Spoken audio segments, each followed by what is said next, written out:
నమస్కారం. సుఖీభావ్కు స్వాగతం. పెళ్ళైన తర్వాత పిల్లల కోసం ఎదురు చూడడం సహజం. కానీ పెళ్ళై ఏళ్లు గడుస్తున్నా కడుపు పండకపోతే, గర్భధారణ ఆనవాళ్లే కనిపించకపోతే ఆ దంపతుల మానసిక వేదనను మాటల్లో చెప్పలేం.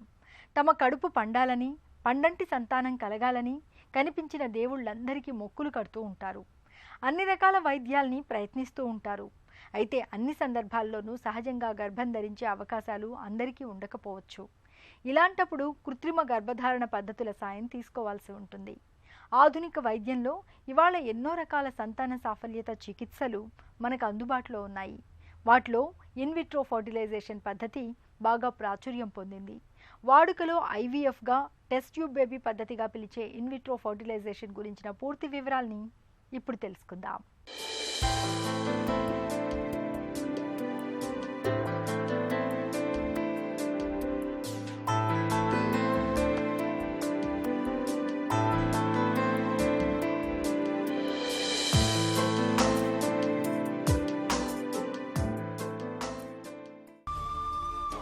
బండి సజావుగా సాగుతున్నంతకాలం బాగానే ఉంటుంది. కానీ మొండికేస్తేనే తెలుస్తుంది అదెంత పెద్ద సవాలో. పెళ్ళై ఓ పిల్లో పిల్లాడో పుట్టేస్తే గొడవలేదు, కానీ 3 ముళ్ళు పడి 2-3 ఆ చిన్న నలుసేదో కడుపున పడలేదంటే చాలు, మొదలవుతుంది మథనం. ఇంట్లో చెప్పుకోవాలంటే కష్టం, సలహాలతో సతాయిస్తారు. బయటకు వెళ్లాలంటే నరకం, ప్రశ్నలతో గుచ్చిగుచ్చి వేధిస్తుంటారు. ఒకవైపు బిడ్డల కోసం ఆరాటం, మరోవైపు సమాజంతో సంకటం. ఈ మథనంలో పడి మౌనంలోకి జారిపోయి ఏకాకులై ఆ జంట ఇంట బయట ఎన్ని రకాలుగా నలిగిపోతోందో, ఎంతటి వ్యధ అనుభవిస్తుందో మాటల్లో చెప్పలేం. ఇలాంటి పరిస్థితుల్లో ఒకప్పుడైతే అయినవారి పిల్లల్ని దత్తత తీసుకోవడం, లేదంటే నిస్సంతుగానే జీవితాన్ని గడపడం తప్ప మరో పరిష్కారం ఉండేది కాదు. అయితే ఇవాళ ఐవీఎఫ్ వంటి పద్ధతులు అందుబాటులో ఉన్న నేపథ్యంలో నిస్సంతులైన దంపతులకు సంతాన భాగ్యాన్ని ప్రసాదించడం ఇప్పుడు ఏమంత కష్టం కాదని చెబుతున్నారు డాక్టర్లు. ఐవీఎఫ్ అంటే ఇన్విట్రో ఫర్టిలైజేషన్. ఇన్వైవో అంటే బాడీలో జరిగే టెక్నిక్స్, ఇన్విట్రో అంటే బాడీ బయట జరిగే టెక్నిక్స్ అనమాట. సో బాడీ బయట జరిగేదాన్ని ఇన్విట్రో ఫర్టిలైజేషన్ అంటే ఈ వీర్య కణాలని గుడ్లని కలిపేదాన్ని ఫర్టిలైజేషన్ అంటారు. మనం సుమారుగా ఒక 44 వెనక్కి వెళ్తే 1978లో లూయి బ్రౌన్ అనే అమ్మాయి 44 ఏళ్ల కిందట ఈ ఐవీఎఫ్ టెక్నిక్ ద్వారా ప్రపంచంలోనే first IVF baby Louise Brown. తనకెందుకు చేశారు ఐవీఎఫ్ అంటే, వాళ్ళ అమ్మగారికి ట్యూబ్స్ 2 బ్లాక్ అయిపోయి మామూలు పద్ధతుల ద్వారా అంటే న్యాచురల్ పద్ధతుల ద్వారా పిల్లలు పుట్టక ఐవీఎఫ్ వెళ్లాల్సి వచ్చింది. అప్పుడు 2 great people, professor Steptoe and Edwards గారు న్యాచురల్ పద్ధతిలో అంటే మందులు ఇవ్వకుండా ఆ న్యాచురల్ గుడ్డునే బయటకు తీసి లూయి బ్రౌన్ గారి ఫాదర్ గారి వీరకణంతో కలిపి ఎన్నో అటెంప్ట్స్ తర్వాత ఆవిడ ఐవీఎఫ్ సక్సెస్ అయింది. లూయి బ్రౌన్ మాత్రం న్యాచురల్గానే పిల్లల్ని కన్నది తర్వాత. యూజువల్లీ ఈ ఐవీఎఫ్ టెక్నిక్ ఎలాంటి వాళ్ళకి మేము అడ్వైస్ చేస్తూ ఉంటామంటే, అసలు కనిపెట్టింది ఐవీఎఫ్ టెక్నిక్ ట్యూబ్స్ 2 డ్యామేజ్ అయినప్పుడు, 2 బ్లాక్ అయినా లేతే వాటికి ఏమన్నా జబ్బు చేసినా. కానీ దాని తర్వాత ఒక ట్యూబ్స్ ప్రాబ్లమే కాదు, వీరకణాలలో దాని ఇండికేషన్ ఇంకా ఫర్దర్ చాలా రీజన్స్కి మనం ఎక్స్టెండ్ చేసుకుంటున్నాం. ఒకటి ఏంటంటే వీరకణాల లోపాలు చాలా సివియర్గా ఉన్నా, లేకపోతే ఆడవాళ్ళ వయసు చాలా అంటే 35 ఏళ్ళు దాటిపోయి ఎగ్ క్వాలిటీ పడిపోయి ఓవేరియన్ రిజర్వ్ అంటాము, ఆ ఓవేరియన్ రిజర్వ్ బాగా తక్కువైపోయి న్యాచురల్గా పిల్లలు పుట్టినప్పుడు ఐవీఎఫ్కి మేము అడ్వైస్ చేస్తుంటాము. లేకపోతే సింపుల్ కొన్ని ఫర్టిలిటీ టెక్నిక్స్ ఉంటాయి, ఎగ్ పుట్టించే టెక్నిక్, ఓవులేషన్ ఇండక్షను, లేతే ఐయుఐ అని ఉంటుంది, వీరకణం యూట్రస్లో వేసేది. ఈ పద్ధతులు మల్టిపుల్ సైకిల్స్ అయిపోయి అయినా ప్రెగ్నెన్సీ రాకపోతే యూజువల్లీ మనం ఐవీఎఫ్ అడ్వైస్ చేస్తూ ఉంటాము. ఈ ఐవీఎఫ్ ఏంటంటే the final step of any fertility treatment. దీని ముందు అందరికీ ఐవీఎఫ్ చెప్తూ ఉండం మేము. కొంతమందికి ఇప్పుడు సింపుల్ ప్రాబ్లమ్స్ ఉంటాయి, ఏదో పీసీఓడి మీరు వినే ఉంటారు, గుడ్లు ఉంటాయి కానీ మెచ్యూర్ కావు. సో వీళ్ళకి ఏంటంటే సింపుల్ ట్యాబ్లెట్స్ ద్వారా కానీ ఇంజెక్షన్స్ ద్వారా కానీ ఆ ఎగ్స్ని మెచ్యూర్ చేయడం, పెంచడం చేస్తాము. ఆ ఎగ్ మెచ్యూర్ అయ్యే టైంలో హస్బెండ్ వైఫ్ని కలవమని చెప్తాను. దీన్ని ఓవులేషన్ ఇండక్షన్ అంటాము. అండ్ ఇలాంటిది ఇంకొక సింపుల్ టెక్నిక్ ఏంటంటే ఐయుఐ అంటే సేమ్ ఆ ఎగ్ పుట్టే టైంలో హస్బెండ్ వీరకణాన్ని శుభ్రం చేసి అంటే వాష్ చేసి బాగా కదిలే స్పర్మ్ని మనం యూట్రస్లో వేస్తాం, ఇది ఐయుఐ అంటాం. సో ఐవీఎఫ్ ముందు యూజువల్లీ ఆడవాళ్ళ వయసు పట్టి, మగవాళ్ళ వీరకణాలు పట్టి, ప్లస్ ఆ ఉమెన్ యొక్క ట్యూబ్స్ అంతా బాగుంటే యూజువల్లీ మేము ఈ conservative techniques, simple techniques use చేసి అవి మోస్ట్ ఆఫ్ ద టైమ్స్ ఈ టెక్నిక్స్లోనే ప్రెగ్నెన్సీ వస్తుంది. రానప్పుడు ఇంకా ఐవీఎఫ్కి వెళ్తాము. అండ్ కొంతమందికి ఆబ్వియస్లీ మీరు ఇందాక అనుకున్నట్టు ట్యూబ్స్ ప్రాబ్లం ఉన్న, వీరకణాల లోపం ఉన్న, డైరెక్ట్గా ఈ స్టెప్స్ని బైపాస్ చేసి డైరెక్ట్గా ఐవీఎఫ్ చెప్తూ ఉంటాం. తల్లి అయితేనే మాతృత్వం తాలూకు మధురిమలు, అమ్మదనం అందించే కమ్మదనం తెలుస్తుంది. అయితే ఆ అదృష్టం అందరికీ కలగకపోవచ్చు. కొందరికి అనేక రకాల కారణాల వల్ల గర్భం ధరించడం అన్నది కుదరకపోవచ్చు. నిజానికి సమస్య పురుషుడి వైపు నుండి కూడా ఉండవచ్చు, లేదంటే స్త్రీ వైపు నుండి కూడా ఉండొచ్చు. భర్తలో వీర్యకణాలు తక్కువగా ఉన్నప్పుడు, ఉన్నవాటిలో ఆరోగ్యవంతమైన కణాలు లేని పరిస్థితుల్లో భార్య గర్భం ధరించే పరిస్థితి ఉండదు. అలాగే భార్యలో నెలసరిలో చిక్కులు, అండాశయాల్లో నీటి బుడగలు, హార్మోన్ల లోపాలు ఉన్నప్పుడు, ప్రతి నెలా అండం సరిగ్గా విడుదల కానప్పుడు, అండవాహికలు మూసుకుపోయినప్పుడు గర్భధారణ అన్నది కష్టమైన వ్యవహారంగా మారుతుంది. ఇలాంటప్పుడు కారణాన్ని సరిగ్గా గుర్తించి చికిత్స చేస్తే సంతాన సాఫల్యత అవకాశాలు పెరుగుతాయి. అయితే ఒక్కోసారి ఎన్ని చికిత్సలు తీసుకున్నా, ఐయుఐ వంటి ప్రక్రియల్ని ఎంతగా ప్రయత్నించినా పెద్దగా ఫలితం ఉండదు. ఇలాంటి కఠిన పరిస్థితుల్లో గర్భధారణకు ఐవీఎఫ్ని ఒక చక్కటి మేలైన పరిష్కారంగా చెప్పుకోవచ్చు. ఒక కపుల్ ఇంకా ఐవీఎఫ్ఏ ట్రీట్మెంట్ వాళ్ళకి అనుకున్నాం అనుకోండి. సో ప్రీ కన్సెప్షన్గా అంటే ప్రెగ్నెన్సీ వచ్చే ముందు అసలు అమ్మాయి ఫిట్టా కాదా, అండ్ ఇప్పుడు 50% అమ్మాయిల కారణాలు ఎలా ఉంటాయో ఉమెన్ కారణాలు 50% మగవాళ్ళ నుంచి కూడా ఉంటాయి. సో విత్తనం బాగా ఉండాలంటే ఒక ఎగ్ బాగుండాలి, మన వీరకణం బాగుంటేనే ఆ విత్తనం బాగుంటుంది. ఆ మంచి విత్తనం వెళ్ళి మంచి నేలలో అతుక్కోవాలి, అంటే యూట్రస్లో అతుక్కోవాలి. సో ఈ లోపల పరిస్థితి అంతా బాగుందా లేదో ఒకసారి చూస్తాము. సో ఆడవాళ్ళకి ఏంటంటే బిఎంఐ నార్మల్ ఉందా లేదా, అంటే వెయిట్ అకార్డింగ్ టు హైట్ కనీసం 25 లోపల బిఎంఐ ఉందా లేదా. వాళ్ళకి ఏమైనా ఈ మధ్యకాలంలో అమ్మాయిలు కూడా కొద్దిగా స్మోకింగ్, ఆల్కహాల్ ఇవి ఉన్నాయి. సో అవన్నీ కట్ డౌన్ చేయమని చెప్తాం, ఇన్ఫ్యాక్ట్ స్టాప్ చేయమని చెప్తాము. ప్లస్ వాళ్ళకి ఏమైనా మెడికల్ ప్రాబ్లమ్స్ ఉన్నాయనుకోండి, బీపీ, షుగర్లు, అవన్నీ కంట్రోల్లో పెట్టుకుంటాం. ఏమైనా థైరాయిడ్ సమస్యలు ఉన్నాయనుకోండి, అవన్నీ బేస్ లైన్ అవన్నీ మంచి వాల్యూకి తెచ్చుకొని ఆ అమ్మాయిని ప్రెగ్నెన్సీ సుజావుగా, అంటే ఏ ప్రాబ్లం లేకుండా 9 నెలలు క్యారీ చేయడానికి ఉమెన్ని ప్రిపేర్ చేస్తాము. అండ్ అనుకున్నట్టు విత్తనం బాగుండాలంటే అటు వీరకణం కూడా బాగుండాలి. సో మగవాళ్ళకి కూడా బరువు తగ్గాలి, వాళ్ళకి ఏమైనా హ్యాబిట్స్ సిగరెట్, ఆల్కహాల్ అలాంటివి ఉంటే అవి కూడా వాళ్ళు కట్ డౌన్ చేసుకోవాలి. వాళ్ళు కూడా ఏమన్నా జబ్బులు ఉంటే బీపీ, షుగర్లు అలాంటివన్నీ ముందే కంట్రోల్ చేసుకొని ఈ మంత్ అనుకొని అంతా బాగుంది అంటేనే ఆ మంత్లో అమ్మాయికి స్కాన్ చేసుకొని ఈ హార్మోనల్ టెస్ట్లు, బీపీ, షుగర్లు అన్ని కంట్రోల్లో ఉంటే కానీ మేము ఐవీఎఫ్ ఆ మంత్ స్టార్ట్ చేయం. టెస్ట్ ట్యూబ్ బేబీ అనగానే మనలో చాలామంది పిల్లల్ని టెస్ట్ ట్యూబుల్లో పెంచుతారని అనుకుంటారు. కానీ అది నిజం కాదు, ఒట్టి అపోహ మాత్రమే. శరీరంలో సహజ సిద్ధంగా జరగాల్సిన ఫలదీకరణ ప్రక్రియను బయట ప్రయోగశాలల్లో నిర్వహిస్తారు. ఆ తర్వాత ఫలదీకరణం చెందిన అండాన్ని గర్భాశయంలోకి ప్రవేశపెడతారు. ఐవీఎఫ్ గురించిన మరిన్ని వివరాల్ని ఇప్పుడు తెలుసుకుందాం. ఐవీఎఫ్ ఇన్ విట్రో ఫెర్టిలైజేషన్కు సంక్షిప్త రూపమైన ఈ పద్ధతిని నిస్సంతులైన దంపతులకు నిజంగా ఒక వరమని చెప్పుకోవాలి. సృష్టికి ప్రతి సృష్టిని సాధ్యం చేస్తోన్న ఐవీఎఫ్కు ఇదిగో ఈ బ్రిటిష్ సైంటిస్ట్ సర్ రాబర్ట్ ఎడ్వర్డ్సే మూల పురుషుడు. ఈ అపర బ్రహ్మ అవిరళ కృషి ప్రయోగాల ఫలితంగా 1978లో తొలిసారిగా test tube baby Louise Brown రూపంలో మన ప్రపంచంలోకి వచ్చింది. టెస్ట్ ట్యూబ్ బేబీ అంటే ప్రయోగశాలల్లో టెస్ట్ ట్యూబుల్లో పిల్లల్ని పెంచుతారని అనుకుంటారు. కానీ అది నిజం కాదు. సహజంగా స్త్రీ శరీరంలో జరగాల్సిన వీర్యకణం, అండం ఫలదీకరణాన్ని ఐవీఎఫ్ పద్ధతిలో బయట ప్రయోగశాలలో పరీక్ష నాళికలో జరిగేలా చేస్తారు. అండాన్ని, వీర్యకణాన్ని బయట ఫలదీకరణం చెందించగా ఏర్పడిన తొలి దశలోని పిండాన్ని నేరుగా గర్భాశయంలోకి ప్రవేశపెట్టి అక్కడ కుదురుకునేలా చేస్తారు. సూక్ష్మంగా చెప్పాలంటే ఇది ఐవీఎఫ్లో జరిగే కథ. ఇప్పుడు న్యాచురల్గానండి అందరు ఆడవాళ్ళకి రెగ్యులర్గా 28 డే 30 డే సైకిల్ ఉన్న వాళ్ళకి 14th డే ఒక గుడ్డు పుడుతుంది. సో న్యాచురల్ సైకిల్ యూజువల్ ఒకటే గుడ్డు పుడుతుంది. ఆ గుడ్డు జన్యు పదార్థంగా బాగుంటే ఆ టైంలో అండ్ ఎగ్ బతికేది ఒకరోజు. ఆ టైంలో హస్బెండ్తో కలిసినప్పుడు ఆ వీరకణం ఎగ్ కలిసి ట్యూబ్ బాగుండి యూట్రస్ బాగుంటే వీటన్ని క్రాస్ టాకే ప్రెగ్నెన్సీ వస్తుంది. కాకపోతే ఐవీఎఫ్లో ఏంటంటే ఒక గుడ్డు 2 గుడ్లు కాదు, ఆ అమ్మాయి రిజర్వ్ పట్టి ఉన్న గుడ్లన్నీ ఒక కంట్రోల్డ్గా పెంచుకుంటాం అనమాట. ఇష్టం వచ్చినట్టు పెంచుకోము. తక్కువ ఉన్న వాళ్ళకి స్ట్రాంగ్ డోసులు పెట్టి, ఎక్కువ ఎగ్స్ ఉన్న వాళ్ళకి అంటే పీసీఓడి ఉన్న వాళ్ళకి మినిమం డోసెస్ పెట్టుకొని కంట్రోల్డ్గా ఎగ్స్ పెంచుకుంటాము. ఎందుకు మనకు ఎక్కువ ఎగ్స్ కావాలి అంటే, ఇప్పుడు మనం ఒక షాప్కి వెళ్తామండి, మనకు ఒక మంచి సపోజ్ ఒక మంచి యాపిల్ కావాలండి. సో అందులో 1-2 యాపిల్స్ ఉన్నాయనుకోండి, మనకు చాయిస్ తక్కువ కదా, మన అదృష్టం. 1-2 బాగుంటే లేతే మన అదొక గ్యాంబుల్ లాగా. లేదు మీకు ఒక 8 నుంచి 10 యాపిల్స్ ఉన్నాయనుకోండి, మీకు చాయిస్ ఎక్కువ ఉంటుంది కదా, సరే ఇది కాకపోతే అది కాకపోతే ఇది. సో ఎక్కువ ఎగ్స్ పెంచడంలో ఏంటంటే మీ odds of getting a good egg and good embryo పెరుగుతాయి అన్నమాట. సో అలా కంట్రోల్డ్గా మేము ఆ గుడ్లను పెంచుకొని ఇంజెక్షన్స్ ద్వారా ఒక 9-10 రోజులు పడుతుంది ఆ ఇంజెక్షన్స్ పెంచుకోవడానికి, ఆ ఎగ్స్ పెంచుకోవడానికి. ఆ 9-10 రోజుల్లో ఎవ్రీ ఆల్టర్నేట్ డే మేము స్కాన్స్, బ్లడ్ టెస్ట్ చేసుకొని కరెక్ట్గా పెరుగుతున్నా లేవో చూసుకొని డోసెస్ అన్ని మ్యానిపులేట్ చేసి మత్తిచ్చి 9-10 రోజుల తర్వాత చిన్న ప్రొసీజర్ ద్వారా ఎగ్స్ బయటకు తీస్తాము.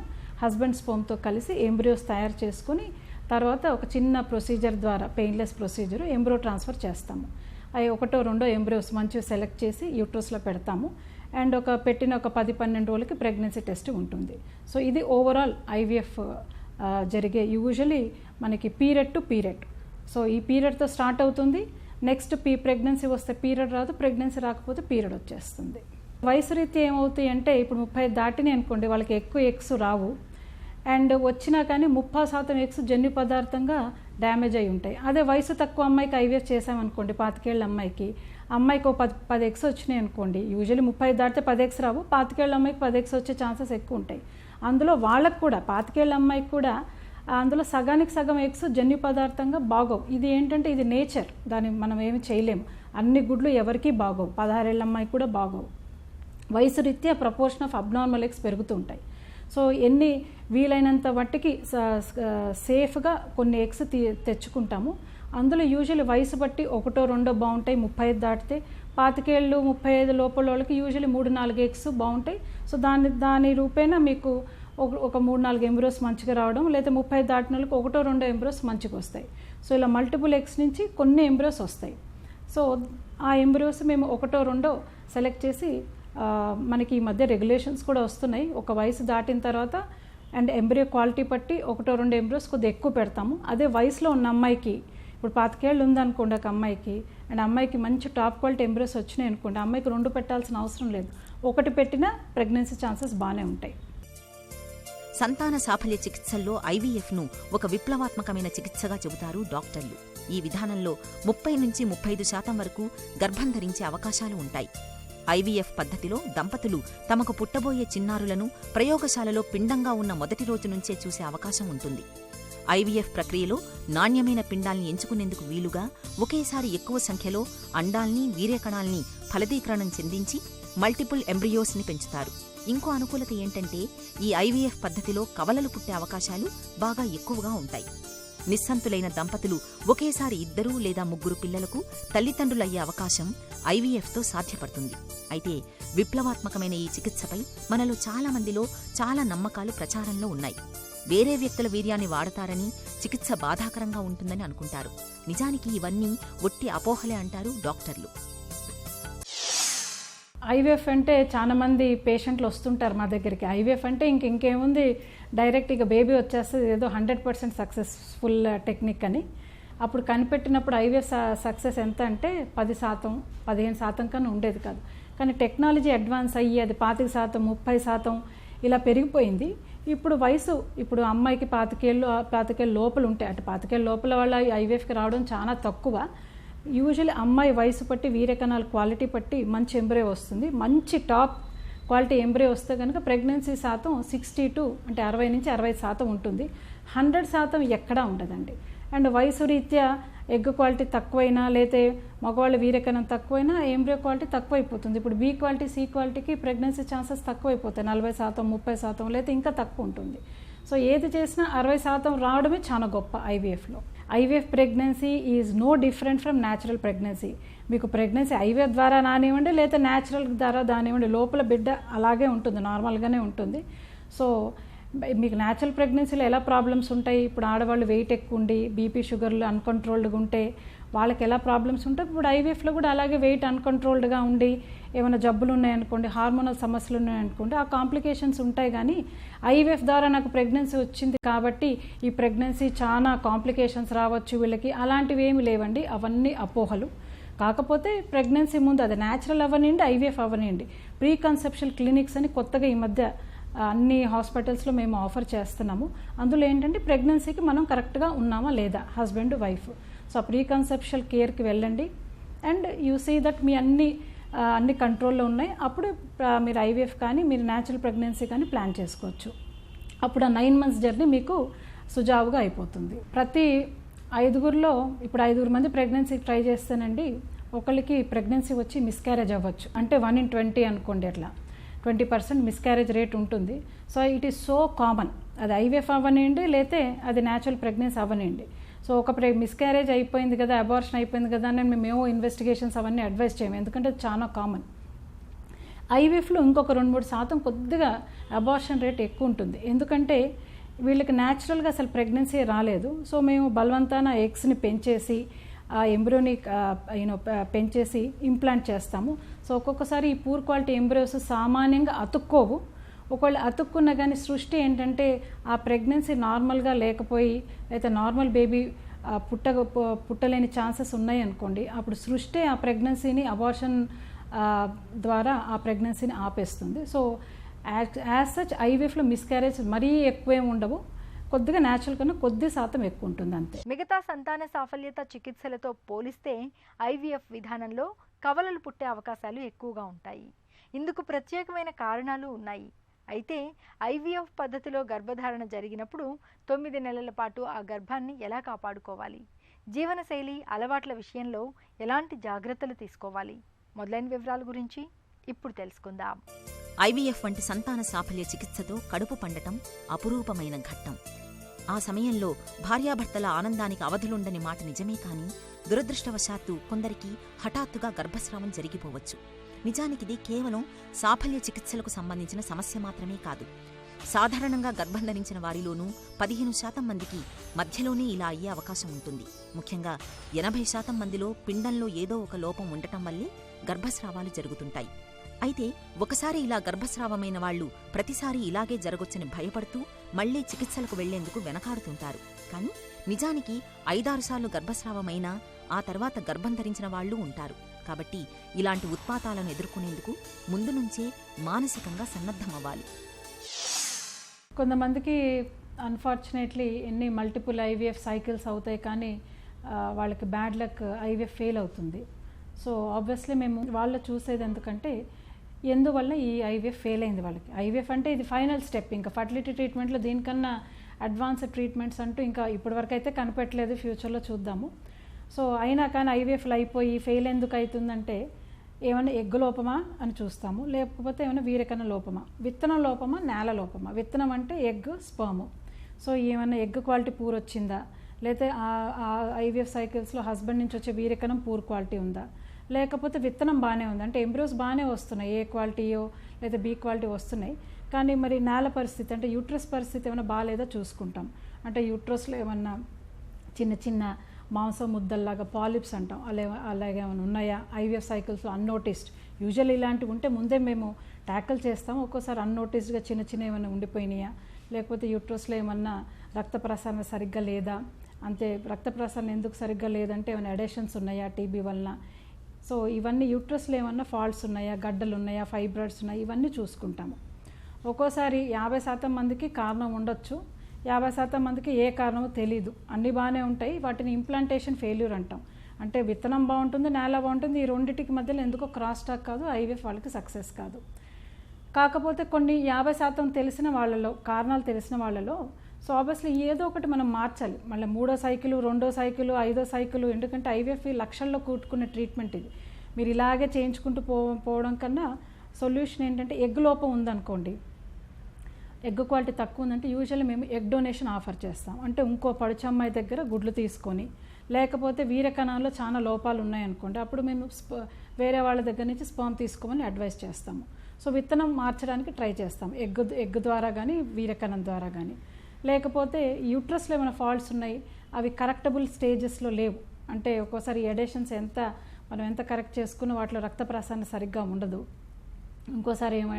ఇంకోసారి అంటే ఈ గడ్డలు ఊరికే తీసేసి మల్టిపుల్ సర్జరీస్ కూడా యూట్రస్ తట్టుకోలేదు. సో కొన్ని పరిస్థితుల్లో యూట్రస్ని ఎంత కరెక్ట్ చేసినా మనం కరెక్ట్ చేయలేము. ఆ యూట్రస్ ఇలా గమ్మత్తుగా స్ప్లిట్ అయి ఉంటుంది కొంతమందికి హార్ట్ షేప్లో, అవన్నీ అన్కరెక్టబుల్ డిఫార్మిటీస్. సో అలాంటి వాళ్ళకి సారగసి అంటే అర్ధగర్భం చెప్తాము, ఆల్టరిస్టిక్ సారగసి మేము ఆఫర్ చేస్తాం. అంటే మీ రిలేషన్స్లో క్లోజ్ రిలేషన్స్ తెచ్చుకొని మీకు కరెక్ట్గా అర్ధగర్భం ఇండికేషన్ ఉంటే దెన్ మీరు ఆల్ట్రిస్టిక్ సారగసీ మనము చేసుకోవచ్చు. సో ఫాల్ట్ విత్తనంలోన నేలలోన చూస్తాము. అది 50% మందిలో తెలుస్తుంది, 50% మంది అన్ఎక్స్ప్లెయిన్డ్. సో ఆ వాళ్ళలో కూడా ఇలా ట్రయల్స్ వేస్తుంటాం, గుడ్డు మార్చడమో లేదా వీరకణం మార్చడమో ఇలాంటివన్నీ చేస్తుంటాము. నిస్సంతులైన దంపతులకు సంతాన భాగ్యాన్ని ప్రసాదించే కృత్రిమ గర్భధారణ పద్ధతులకు సంబంధించి ఎప్పటికప్పుడు ఎన్నో రకాల కొత్త చికిత్సలు అందుబాటులోకి వస్తూ సంతాన సాఫల్య చికిత్సల విస్తృతిని పెంచుతున్నాయి. ఐవీఎఫ్లోనే ఇక్సీ అనే మరింత మెరుగైన చికిత్స ఒకటి ఇటీవల అందుబాటులోకి వచ్చింది. ఇంట్రాసైటోప్లాస్మిక్ స్పెర్మ్ ఇంజెక్షన్గా పిలిచే ఈ ఇక్సీ పద్ధతిలో అండంలోకి ప్రత్యేకమైన మ్యానిప్యులేటర్ అనే పరికరం సాయంతో వీర్యకణాన్ని ప్రవేశపెట్టి ఫలదీకరణం చెందిస్తారు. ఈ విధానంలో గర్భం ధరించే అవకాశాలు సుమారుగా 40% వరకు ఉంటాయి. భర్తలో వీర్యకణాల సంఖ్య బాగా తక్కువగా ఉన్నప్పుడు ఇక్సీ పద్ధతి బాగా ఉపయుక్తంగా ఉంటుంది. ఈ ఐవీఎఫ్ పద్ధతుల్లో చాలా వరకు గర్భధారణ సాధ్యం అవుతుందని చెప్పొచ్చు. ఐవీఎఫ్ సాయంతో గర్భం ధరించినప్పుడు జీవన శైలి, ఆహారం, వ్యాయామం మొదలైన విషయాలలో డాక్టర్ సలహా మేరకు తగిన జాగ్రత్తలు తీసుకోవాలి. ఇలా అన్ని రకాలుగా జాగ్రత్తలు తీసుకుంటే నవమాసాల తరువాత అమ్మ కావాలన్న కల సాకారమవుతుంది. పెళ్ళై ఏళ్లు గడుస్తున్నా పిల్లలు కలగని వారికి, నిస్సంతులకు ఐవీఎఫ్ అనేది నిజంగా ఒక వరం లాంటిది. సహజ పద్ధతిలోనూ ఐయుఐ, ఇక్సీ వంటి చికిత్సలతోనూ గర్భధారణ జరగనప్పుడు ఆలస్యం చేయకుండా ఐవీఎఫ్కు వెళ్లడం మేలు. నిపుణుల పర్యవేక్షణలో ఐవీఎఫ్కి వెళితే సంతాన భాగ్యాన్ని ఇట్టే సాకారం చేసుకోవచ్చు.